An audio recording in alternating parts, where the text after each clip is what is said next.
से वो। तो मेरे साथ में अगेन माय फ्रेंड हेमंत, और हम लोग जाने वाले थे ना वापस से, अगली बार की तरह पचका हो गया हमारा बड़ा वाला। हम लोग जाने वाले थे हेड ऑफिस फॉर सैलरी के लिए, बट जैसे हम सोचे जाए तो हमें क्या पता चल गया कि सैलरी आने वाला है, मत जाओ, धूप है, सही में बहुत ज़्यादा धूप है, और मुझे अभी पसीना आना स्टार्ट हो गया है। अच्छा, अगर अपने साथ में पचका हो जाता ना, अगर हम जाते पता लगा शौकत वहाँ से ऑलरेडी लेके निकल गया है और जाके वहाँ पे पचका, तो हमारा पोपट हो जाता। तो पता लगा हमारे 3:30 तो फिर जाने के लगे और 3:30 तो फिर आने के, और 2 घंटा टाइम वेस्ट अलग। उससे अच्छा हम 2 घंटा नींद मार लेते, तो मेरी वो बड़ी बात हो जाती यार।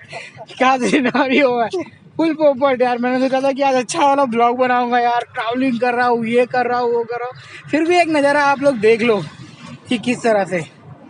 तो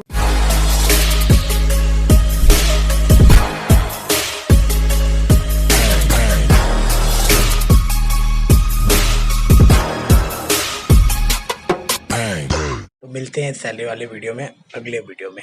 अभी के लिए इतना ही, पचका हो गया बहुत ज़बरदस्त।